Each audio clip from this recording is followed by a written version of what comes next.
Greetings and salutations and all those nice things. Welcome to this partway through lesson of domain and range. And we're looking at set notation versus interval notation, noting that either could be used to describe a span of values from one number to another number. We note that in this interval notation, remember, we always write lowest to highest, kind of like I'm thinking of a number from 1 to 10. I wouldn't say I'm thinking of a number from 10 to 1. That'd just be kind of weird. To write this in set notation, I start by considering this interval. This says whatever variable I'm working with is between those numbers. It's between 8 and -4.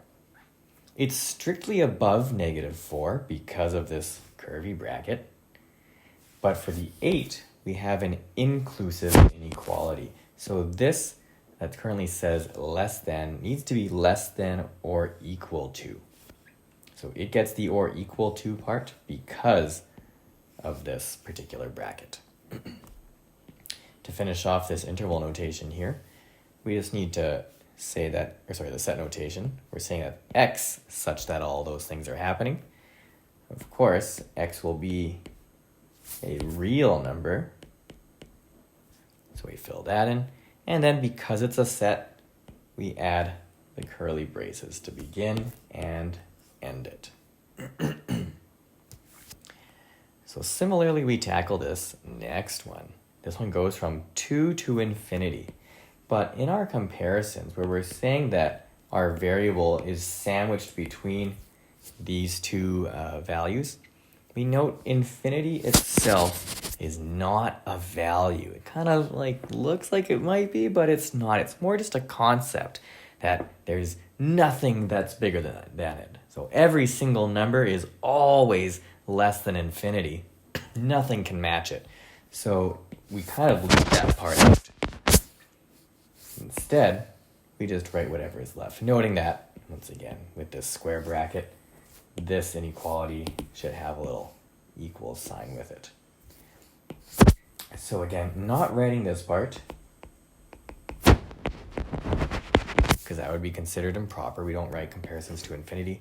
We would just keep the part that says 2 is less than or equal to x. And of course, that's for our x values there. And those values can still be real numbers. You can write this slightly differently if you want. The only thing that some people might change is just the order of the inequality right here. Often when we say what x is equal to or what it's less than, what it's greater than, we phrase it with x being first. So with x being first, the 2 on the other side, the direction of the inequality, don't forget, it's a monster. Roar. That's what's angry at, right? Monster eats the bigger one. Monster's still eating x. So there's that there. But either of those would be appropriate. Both would work. So tackling these other two, which you were tasked with at one point, this would be all the values such that we're between 0 and 12, including the 0, including the 12, and of course, these are all real numbers that we're working with. Oops. So that's that one.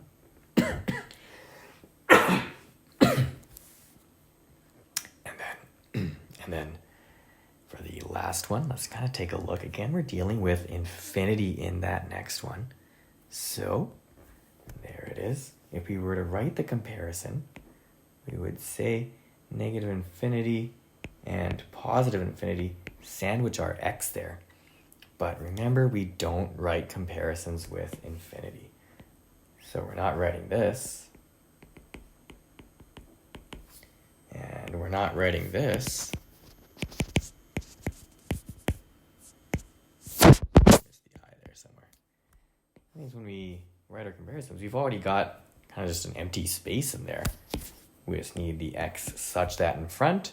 And after our comparisons would be the x is a real number thing. But there's nothing in this zone, so just erase all that. And bring that x is a real number thing over. course, it's a set. Oops. So we use that set notation to keep it properly notated. In these next examples, we're going the other way. So we've got these sets, we're going to express them in interval notation.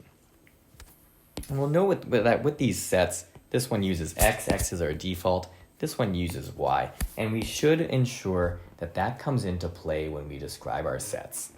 So here's how we're going to do that. We can turn this into interval notation by kind of writing it in that sandwich format. Oops. So it's kind of like we have x, and in that sandwich format, the monster is always eating to the right.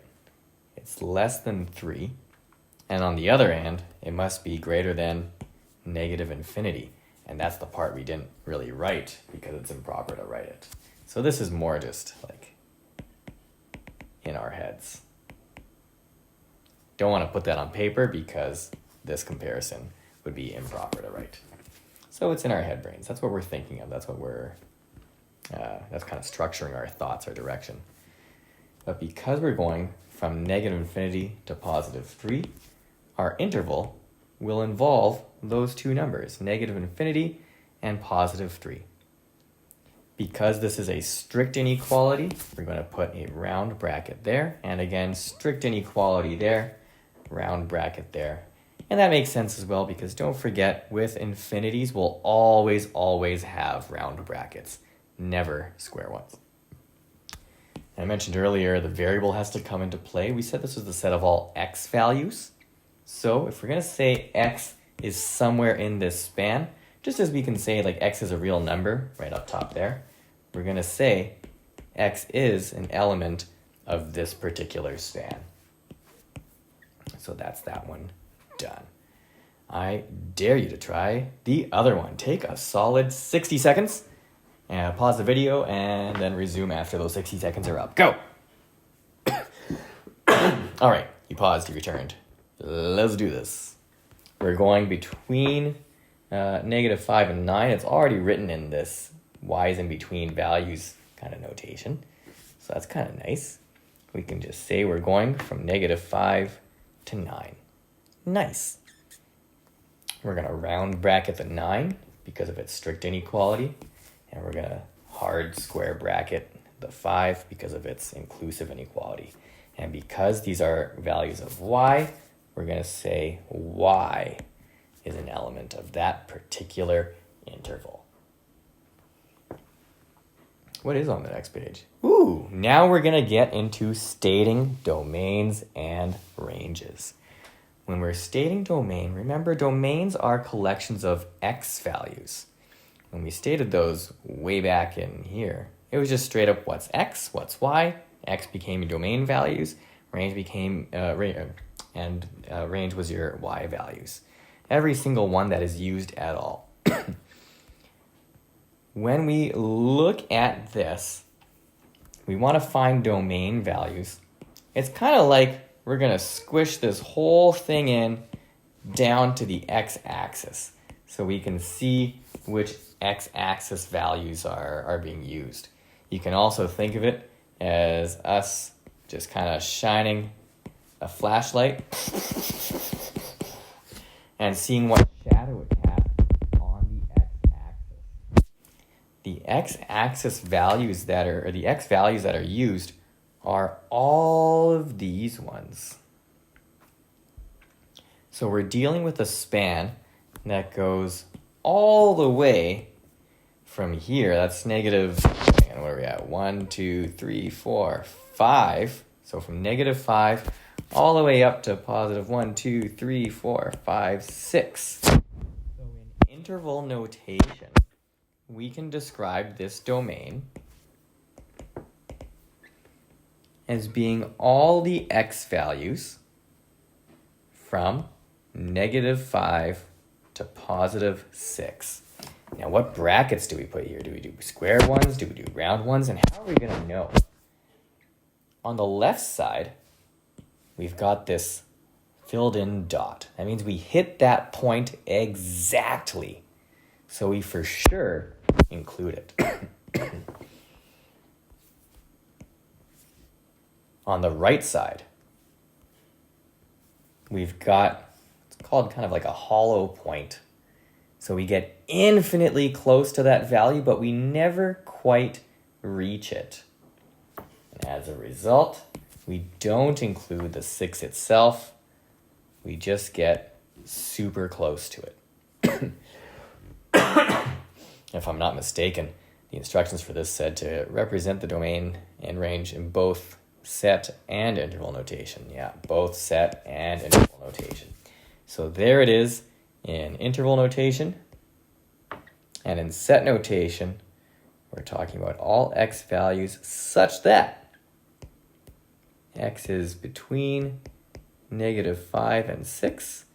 And of course, it's a real number as well. When we look at the range, let's get rid of some of this, some of that. Range, we're looking at the y values. So when we look at this whole zone, that's what contains our entire relation there. We're kind of squishing everything in this way. Saying everything goes squish into the y-axis and tell me what values you are used. At the very lowest, we're down here. We're hitting -2. And at the very highest, we're hitting whatever that is. 1, 2, 3, 4, 5, 6. So for our range, we can say that the y values are going between -2 and +6.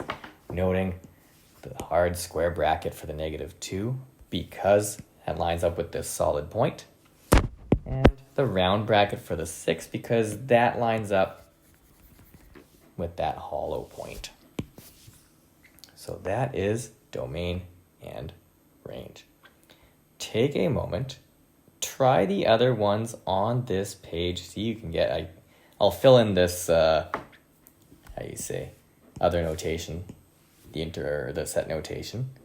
But try the other examples on this page, see how they go. And then after spending maybe like 5 minutes trying these 3 examples, resume the video and we'll pick up from there.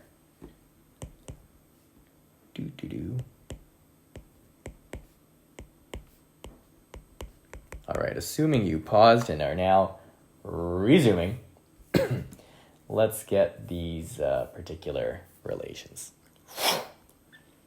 All right, my x values from the very left over there to the very right. That's the shadow we're casting.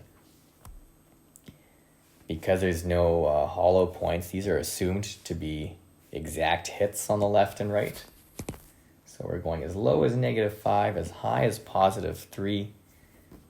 This domain is all x values from -5 to +3.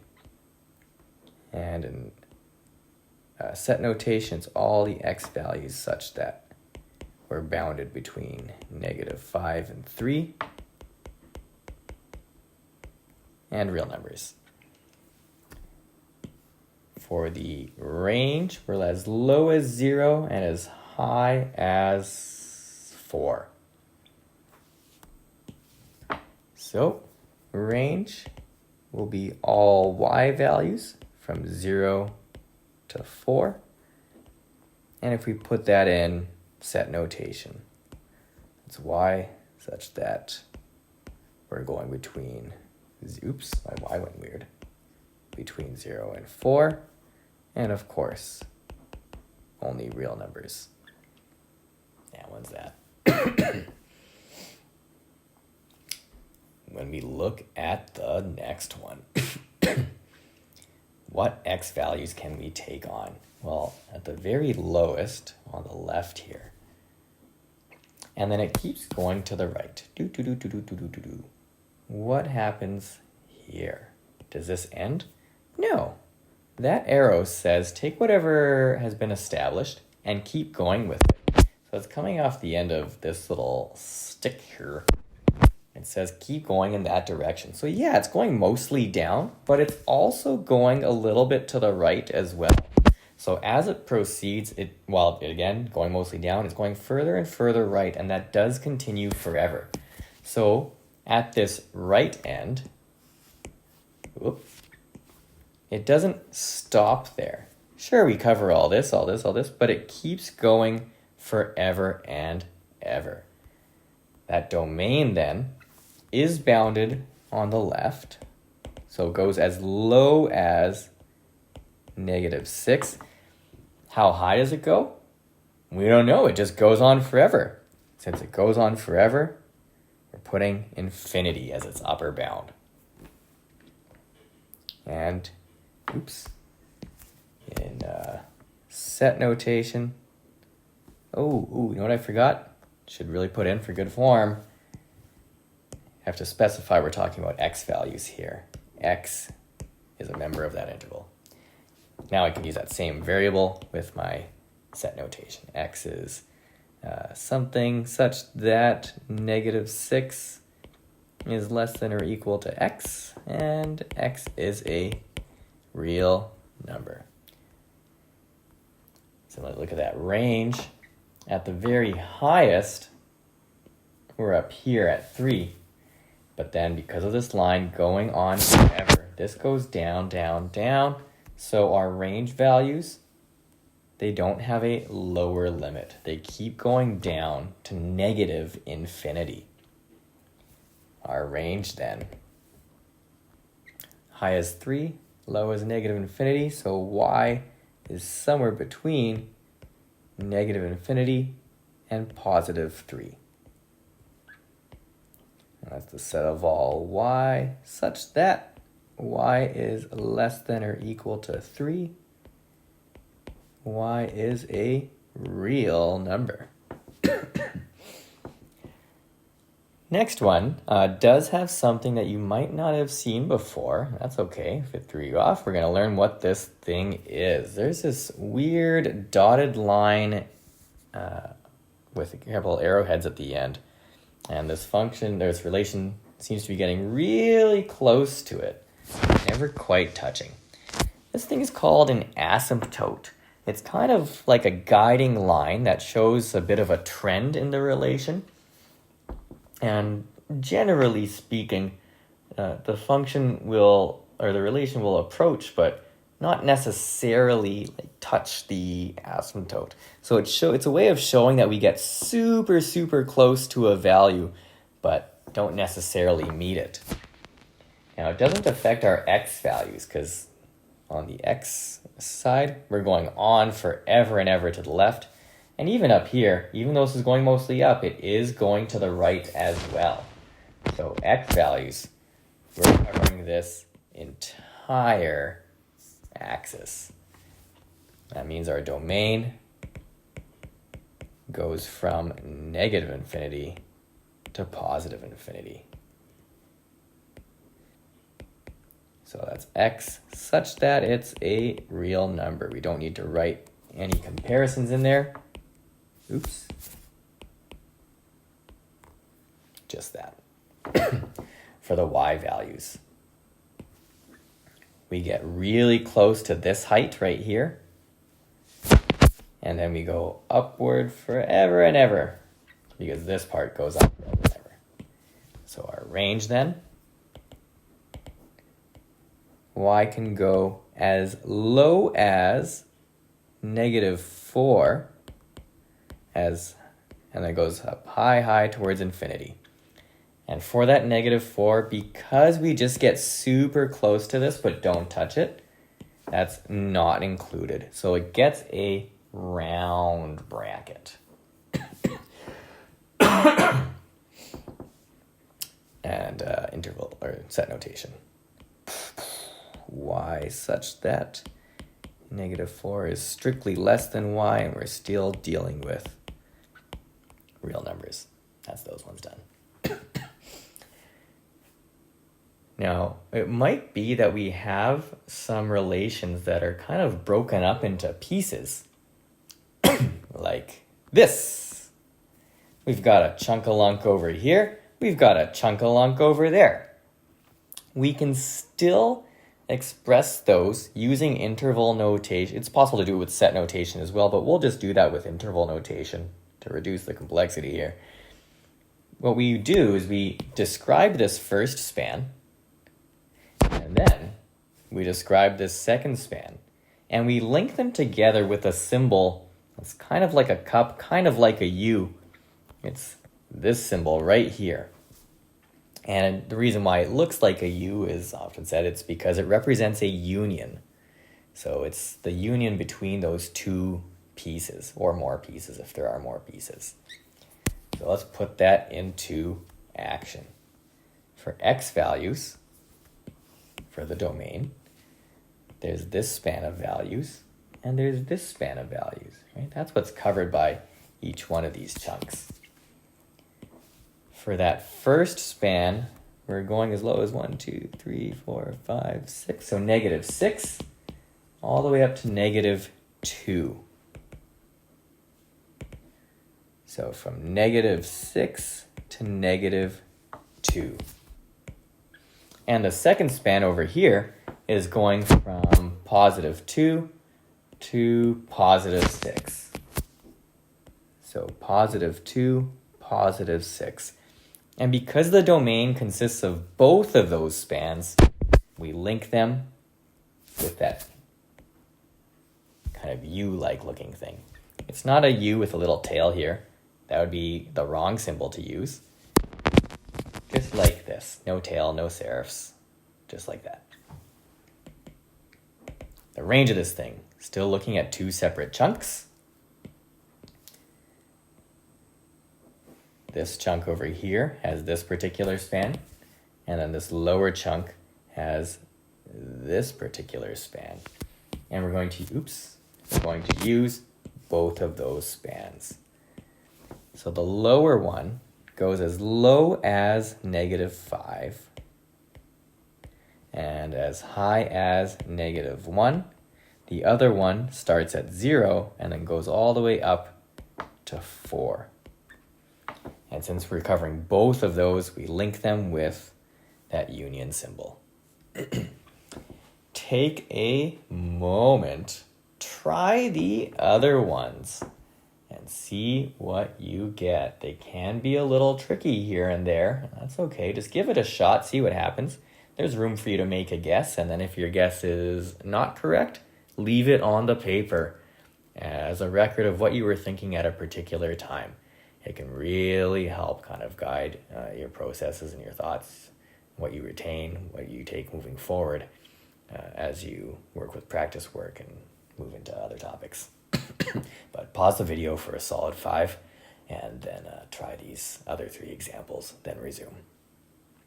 All right, so you paused, you tried things, you resumed. Let's see how your work, whether you guessed or you're pretty certain, let's see how that stacks up here. For x values, there's this chunk, which covers like all this. And then there's this chunk, which covers like all that. Whoop. Let's go that way. But they break apart on this asymptote again. So they start to approach it that way, but never quite reach it. For sure, you'll, with most of the relations that we work with, we'll never touch a vertically aligned asymptote. So we get super close to 2, but we never quite reach it.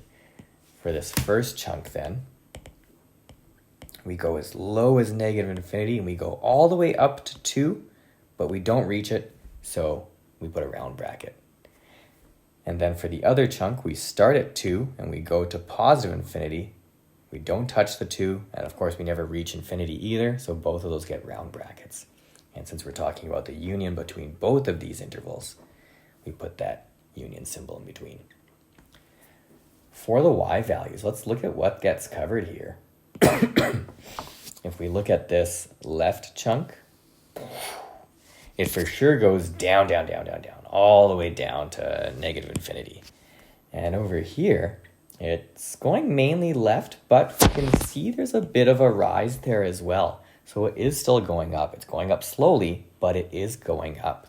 So just by the left chunk alone, we actually cover everything.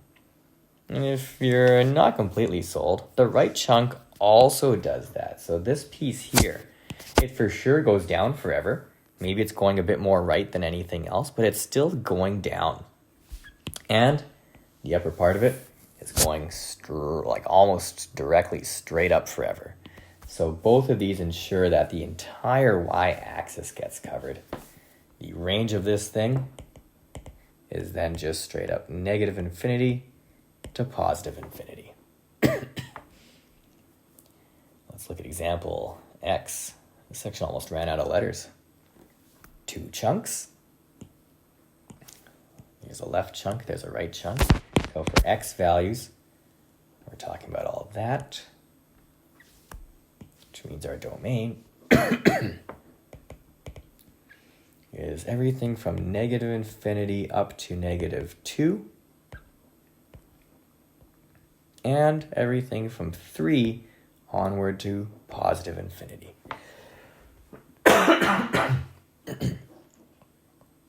And then for range, looks like we never go up here. We don't have any y values up there.